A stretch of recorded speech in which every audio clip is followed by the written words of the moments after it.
Get it together, Ina. Here we go. Hey there, this is Ina from Tareau. And not too long ago, I brought out the Tareau Rhenan, this vintage copy that had been sealed up, and compared it to an Evernote deck that I thought, you know, they both had really interesting and unique art.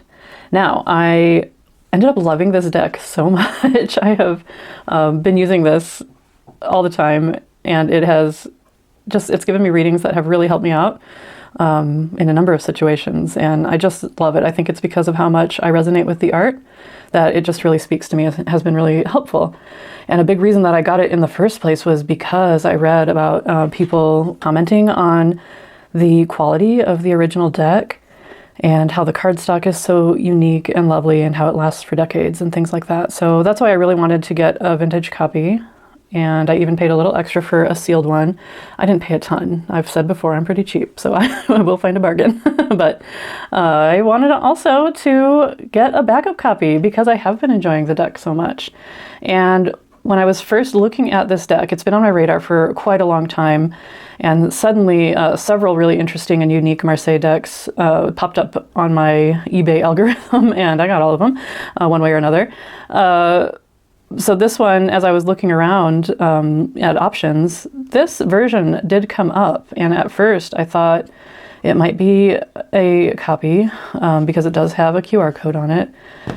But this is a 2018 reprint of the Tareau Rhenan. It just says Tareau Marseille on it. It doesn't indicate the history of the deck until you look inside. And the original 2018 edition did come with a physical little white book.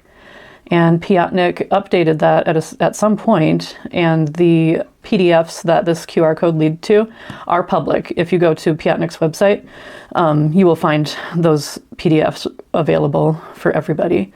So this deck is still in print. It's like 20 pounds or something directly on the Piatnik website. So one thing that I wanted to point out is that this one you will also find for the higher prices that you might pay for this one, for the vintage copy. So I wanted to make sure people knew that this version is still in print, and if it comes with a QR code, that doesn't mean that it's a fake deck. So if you're looking for a Tareau Rhenan, this is a good option as well, and you shouldn't be paying $60 or $100 for this deck. It might cost you a little bit in shipping and that kind of thing. Now, I happened to find it at a gift shop in Oregon, and the price was so low that I went to their Instagram page and I scrolled through until I found a real person talking, because I was like, is this even a real site? And it is. And they have one left. So I want to let you know about that. The shop is called Iris and Stout, Iris ampersand Stout. And they've got one copy of this left. If you search that, Iris and Stout, Tareau, this will come up. And they have it for $19, but with a coupon code SPRING20. And then it'll only be like $15.20 or something like that. When I ordered it, their shipping was only $4, and so I kind of lucked out.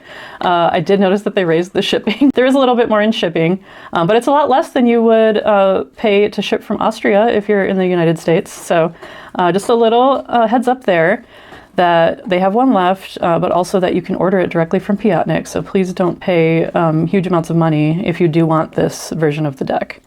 I'm still super glad that I have the vintage copy though, and I will compare the two for you here real quick, and I will just show you, even with the QR code. This is a Piatnik deck, and normally I'm really careful about showing QR codes. I only would show it if I knew that the information here was publicly available. Some creators will have the guidebook in a QR code that they also sell separately, so I do make sure that I never show QR codes if the information that QR code leads to is not public, and especially if it's for sale. So really, I just don't show QR codes, except in this case where I did verify that that is publicly available right on the listing on the Piatnik website. So let's open both of these up. One thing you'll notice is that this is a roomier box. It is a bigger box, but that's only because this includes a guidebook. The cards are actually the same thickness. So this version, it has those two extra cards. The newer version does not. And it does come with a guidebook that is just a general tarot guidebook. It doesn't have anything much to do with the Tareau Rhenan, except for a brief, I think it has a brief history. No, it sure does not even have a brief history of the Tareau Rhenan. It does have a title card. I swear this had a title card. Well, I was sure that the vintage copy had a title card as well. It is around here somewhere. I probably set it aside. And if I don't find it, I suspect it might be in here. So if I don't find it in here, I will get up and look for it. But this one is a little bit of a tighter box, and it might be because I've accidentally put the other title card in there. So let's find out.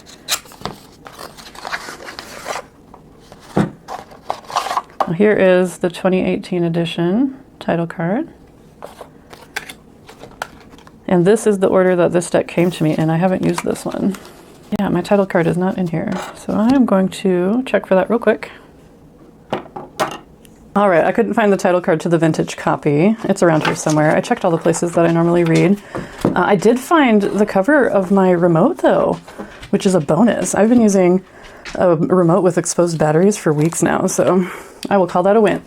And I will correct myself. The 2018 edition doesn't say anything about it being a Tareau Rhenan. And that just refers to the Rhineland area where it was developed by German card creator Ignaz Krebs. And I will also correct, I believe last time I said that he was probably the artist, the engraver of the art, rather than the card maker, because I had read that somewhere. But really, as I've looked at it, I imagine he is probably, or was probably the card maker who got the credit. And maybe he was also an engraver, I'm not real sure. And after I made that last video, I found out that Marie-France is also a fan of this deck and has the newer version of it. And she pointed out the spelling of Tareau. It's like the German creator wanted to make it extra French looking or something. So that's pretty cool. So let's compare these two a little bit. Like I had mentioned, they are the same thickness. I'm sure there's a much more graceful way to do that. But they are the same. I've compared them in a more lined up way. They are a little different in coloration. This is the order that both decks came in, which is kind of random. It starts with the Two of Cups and then goes backwards with the Triumphs. And then it gets a little bit random with the pips and courts. Like here we've got like half of the batons. And yeah, it's kind of random, but not totally random. So let me just find a few cards to compare here. So let's find the Emperor. We'll compare colors.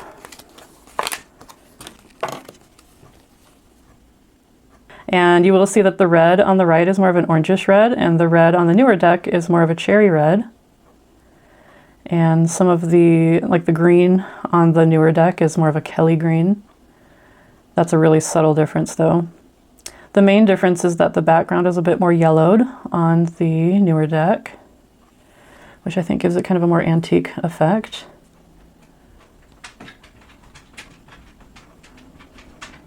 Both have a softness to the lines. And I don't think the newer deck is any softer or blurrier, but the yellower background might give that effect a little bit. But they're both lovely.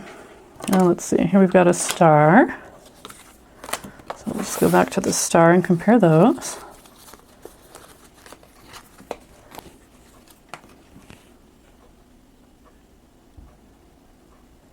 It's almost like there's a bit of a reddish filter over the newer deck. And again, this is looking kind of neon to me. In real life, they aren't that neon. So you can see some color differences. I think this face is so remarkable, how modern it looks.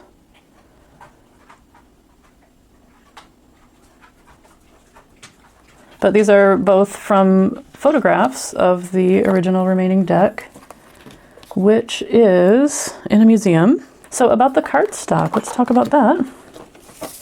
Like I said, they're both equal in thickness. But I mentioned before that the sides of the vintage deck have a papery feel to them, whereas the newer deck has a smoother feel on the sides. But other than that, I would say they're really similar. They both have this just really creamy, smooth finish, and they're almost the same. I'm not a cardstock expert and somebody more knowledgeable about cardstock than I am, could probably tell you the difference between these two, but they don't seem different to me. They're not super glossy or anything like that. So I guess they would be a satiny smooth finish, I think. Again, not an expert, but that's how I would describe it. But it's a really pleasant, buttery texture. And I don't know if the smooth sides mean that this one maybe has some more plastic to it. I'm not sure. Or if the sides were just treated in a way that these ones were not. But some of the comments that I had read before ordering this, that was one of the things they loved about this deck, that the papery sides just made it feel more real instead of feeling plasticky. Now, no hate to a plastic deck. I love a plastic deck. But I get what they mean. Like, this just does feel really organic in your hands. And I feel like maybe you could transfer your own energy to it with the more raw edges, I suppose, unfinished edges. But that's about it. They are pretty much the same. So if you aren't interested in collecting a vintage, then I would say this is just as good and almost the same. One other small difference is the card backs. The 2018 edition has a darker blue, and again, it's a little more yellow in the background. And the older edition, which is from 1980, I believe, is a lighter blue. The guidebook says 1984, and I think the cards themselves said 83. Just a little edit to add in here. It is the box that says 1983. Oh, not that side. Get it together, Ina. Here we go. So, you know what? My guess is that this deck probably does not have a title card. I made that up, probably. So the new one has a title card. I'll have to go back and watch the unboxing for real to make sure that I made that up, and hopefully that's the case. Otherwise, like I said, it's around here somewhere, and I found my remote cover, so all good. But anyway, I love this deck so much. If you want to see a full walkthrough of it compared to the Rhenan, Tareau, Amfu, and our new and Amfu, then you can go back a couple videos and check that out. The art in both of them are remarkable, and if you are interested in this deck, it's still in print, so please don't pay vintage prices for a deck that's still in print. All right, thanks so much for joining me, and I will talk to you next time. Bye!